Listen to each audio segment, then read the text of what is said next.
नमस्कार दोस्तों, एक बार फिर से स्वागत है आप सभी का। मैं शिवपाल कुमार, रजिस्टर्ड फार्मासिस्ट और मेडिसिन कंसल्टेंट। दोस्तों, आज हम इस वीडियो में नई दवा लेकर आए हैं जिसका नाम है कोस्कोपिन प्लस सिरप, जो खांसी के लिए सबसे अच्छी दवा मानी जाती है। तो वीडियो को लास्ट तक ज़रूर देखिएगा। मैं इस वीडियो में आपको इसके कंपोजिशन के बारे में बताऊँगा, इसके उपयोग के बारे में बताऊँगा, इसके साइड इफ़ेक्ट के बारे में बताऊँगा, यानी दुष्प्रभाव इसके क्या क्या हैं, और प्रिकॉशंस के बारे में भी बताऊँगा। तो वीडियो को लास्ट तक ज़रूर देखिएगा। और आप हमारे चैनल पर नए हैं तो इसको सब्सक्राइब भी कीजिए और बेल आइकन को ज़रूर दबाइएगा ताकि आने वाली हर एक वीडियो आप तक पहुंच सके। तो सबसे पहले हम बात करेंगे इसकी कंपोजिशन की। तो इसमें नोस्कोपाइन 15 mg होता है, अमोनियम क्लोराइड 28 mg होता है और सोडियम साइट्रेट 6.5 mg होता है। ये OTC प्रोडक्ट है और कोस्कोपिन में मल्टी ड्रग्स ऐड की गई हैं। इसमें 3 ड्रग्स ऐड की गई हैं जिनका अलग अलग काम होता है। एंटी ट्यूसिव, एक्सपेक्टोरेंट और म्यूकोलाइटिक प्रॉपर्टी होती है जो खांसी को पूरी तरह से ठीक करती है। इसका उपयोग ड्राई कफ में बहुत अच्छा होता है। सूखी खांसी के लिए सबसे अच्छी दवा मानी जाती है।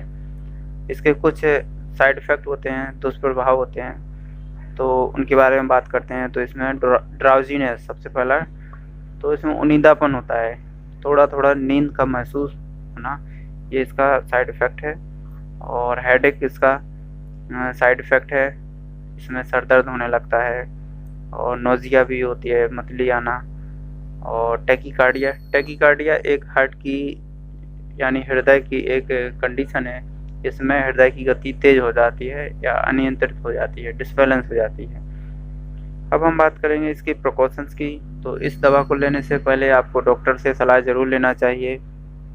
गर्भावस्था में भी इसकी सलाह ज़रूरी है डॉक्टर से। और स्तनपान कराने वाली महिलाओं को भी इस दवा को लेने से पहले डॉक्टर से सलाह ज़रूर लेना चाहिए।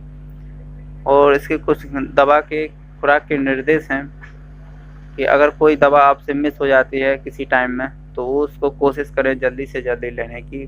और यदि ओवरडोज हो जाती है तो भी आपको डॉक्टर से बहुत जल्दी कंसल्ट करना पड़ेगा, क्योंकि ओवरडोज से भी बहुत ज़्यादा नुकसान हो सकते हैं। आपके लीवर को भी ख़राब कर सकते हैं, आपके किडनी को भी ख़राब कर सकते हैं। तो ओवरडोज ना लें। अगर ओवरडोज ले ली जाती है तो उस कंडीशन में आप जल्दी से जल्दी डॉक्टर से ज़रूर सलाह लें।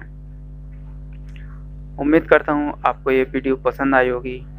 वीडियो पसंद आई हो तो इसको लाइक कीजिए, अपने दोस्तों के साथ शेयर ज़रूर कीजिए। और आप हमारे चैनल पर नए हैं तो इस चैनल को सब्सक्राइब जरूर कीजिए। हम इस चैनल के माध्यम से स्वास्थ्य संबंधी जानकारी और दवाइयों से संबंधित जानकारी देते हैं। तो आप इसको सब्सक्राइब करके और बेल आइकन को जरूर दबाइए ताकि आने वाली हर एक वीडियो आप तक पहुंच सके। और कमेंट करके ज़रूर बताइए अगली वीडियो किस टॉपिक पर चाहते हैं। वो टॉपिक आपका हेल्थ से रिलेटेड होना चाहिए और दवाइयों से संबंधित होना चाहिए। तो आज के लिए इतना ही। मिलता हूँ अगली वीडियो में, तब तक के लिए नमस्कार।